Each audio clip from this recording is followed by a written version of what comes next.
હાઈકોર્ટના senior advocate આનંદ યાજ્ઞિકે police અધિક્ષક સામે આરોપ મૂક્યો. આરોપીઓને માર્યા ત્યારે પોલીસ અધિક્ષક માથે ઊભા હતા. પોલીસ અધિક્ષક સંજય ખરાડ સામે ગંભીર આરોપો મૂક્યા. પાયલ ગોટી સહિતના આરોપીઓને ઊભા રાખી મરજી વિરુદ્ધ ફોટા પડાવ્યા. એસઆઈટી ટીમના અધિકારીઓ જ સંડોવાયેલા, એસઆઈટીનો સ્વીકાર કરતા નથી. આજે અમે રજૂઆત કરવા ગયા ત્યારે પણ પોલીસ ગોઠવી દેવામાં આવી. પાયલ ગોટીના ઘરની બહાર પોલીસ બંદોબસ્ત મૂકવામાં આવ્યો. અમરેલી પોલીસ હવે પાયલના ઘર બહાર પોલીસ ગોઠવી હવે કેવું પોલીસ રક્ષણ આપવા માંગે છે? અમારે પોલીસ રક્ષણની જરૂર નથી. ગામમાં અને ઘરની બહાર પોલીસ ગોઠવવામાં આવી હોવાથી મુશ્કેલી પડી રહી છે. સાયબર સેલ, એસઓજી, ડીસીબી અને અમરેલી પોલીસના દરેક કર્મીઓ અને અધિકારીઓએ દીકરીને મારી છે અને મારનાર પોલીસ અધિકારીઓને રક્ષણ પૂરું પડતા હતા. આઈજી કક્ષાના અધિકારીને તપાસ સોંપવામાં આવે તેવી માંગ. ડીજીને આગામી દિવસોમાં અમે રૂબરૂ મળી રજૂઆત કરીશું અને પોલીસ ફરિયાદ કરીશું. આવતા 2 દિવસમાં અમે હાઈકોર્ટમાં સબટેન્સીસ પિટિશન દાખલ કરવા જઈ રહ્યા છીએ. માનહાનિ થઈ હોય તે પણ અરજી કરીશું.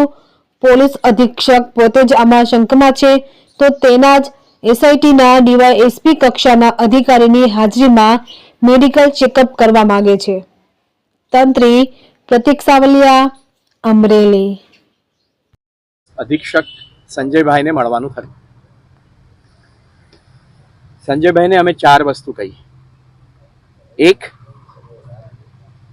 તો અમરેલીના ડિસ્ટ્રિક્ટ સુપ્રિન્ટેન્ડન્ટ ઓફ પોલીસ દ્વારા જે સીટ કોન્સ્ટિટ્યુટ કરવામાં આવી છે ડીવાયએસપી ગોહિલ અને અન્ય 2 મહિલા પોલીસ ઓફિસર્સની, એ અમને સ્વીકાર્ય નથી.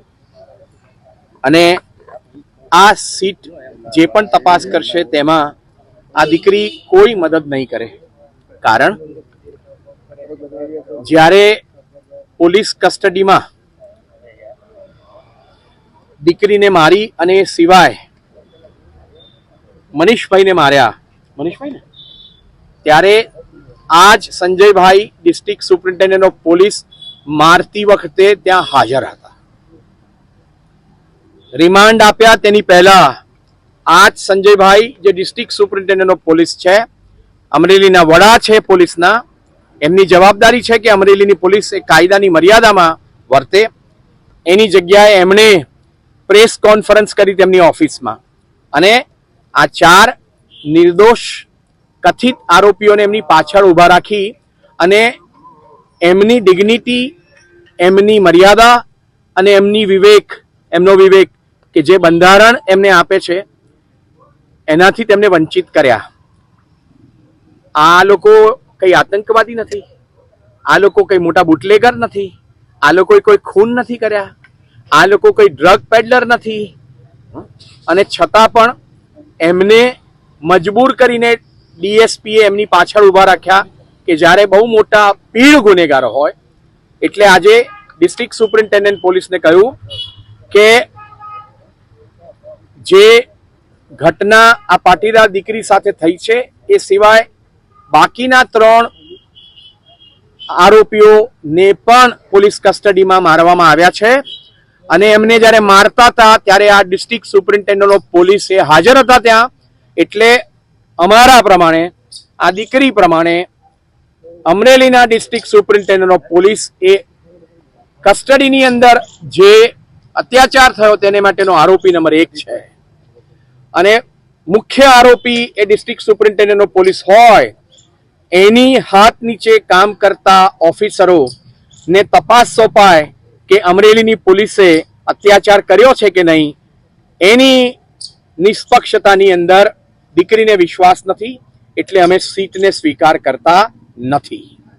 નંબર 2 કે જ્યારે તમે આ દીકરીને તપાસ અંતે નિર્દોષ જાહેર કરી છે અને 189 હેઠળ તમે એક્ઝોનરેશન રિપોર્ટ તમે કોર્ટની અંદર મૂક્યો છે અને તમે એ સ્પષ્ટ નિષ્કર્ષ પર ઉતર્યા છો કે આ દીકરીનો કોઈ ગુનો આ ગુનાની અંદર નથી, એના પછી તમે સીટના નામે આટલી બધી મોટા પાયે પોલીસ તમે મૂકો, ગઈકાલે 2 પોલીસના વાહનમાંથી 7 પોલીસના વાહનમાંથી 12 પોલીસના વાહનો અને આશરે 100 પોલીસ કર્મીઓ ત્યાં હાજર, અનેક પીઆઈ પીએસઆઈ થાય. આજે હું પણ જ્યારે ગયો ત્યારે અનેક પોલીસ કર્મીઓ ત્યાં હતા, અનેક એમના વેહિકલ હતા. હું મારી જાતને પૂછું છું કે આ દીકરીને તમે નિર્દોષ જાહેર કરી, એના પછી તેના ઘરની આસપાસ આટલી બધી પોલીસ મૂકવાની તમારે જરૂરત શું છે? તમે આ પોલીસ મૂકીને તેનું રક્ષણ કરો છો, અને કઈ પોલીસ તેનું રક્ષણ આપે છે? જે અમરેલીની પોલીસે આ દીકરીને તેના સ્વાભિમાનથી વંચિત કરી છે, તે જ અમરેલીની પોલીસ આનું રક્ષણ કરશે. અમે અત્યારે બીજી માંગ કરી કે અમારે અમરેલી પોલીસના રક્ષણની જરૂર નથી. ત્રીજી માંગ કરી કે તત્કાલ ધોરણે સુપ્રીમ કોર્ટના પુટાસ્વામીના કેસમાં સુપ્રીમ કોર્ટની બંધારણીય બેન્ચે એવું કહ્યું છે કે રાઇટ ટુ પ્રાઇવસી એ મારો મૂળભૂત અધિકાર છે. એટલે વિના વાંકે, આ તો નિર્દોષ મહિલા છે, બરોબર છે, તમે જાહેર કરી છે, તો પણ તેના ઘરની આસપાસ આટલી બધી પોલીસ, એના ગામમાં આટલી બધી પોલીસ જે 10 દિવસ પહેલા ક્યારેય હતી નહીં. અને આ ગામ સિવાય, દીકરીના ગામ સિવાય બીજા કોઈ ગામમાં આટલી ક્યારે પોલીસ નથી. એ પોલીસની હાજરી જે છે એ બીજો અત્યાચાર છે. પહેલો અત્યાચાર તમે 27 થી તે 3જીની વચ્ચે કર્યો, બીજો અત્યાચાર તમે અત્યારે કરી રહ્યા છો. અને અમરેલી પોલીસને આ દીકરીના ઘરથી અને આ દીકરીના ગામથી દૂર કરવામાં આવે, કારણ કે તમારી હાજરી એ મારા માનવીય હકો અને મારા મૂળભૂત અધિકારોને પર તરાપ છે, એટલે એ લઈ લો.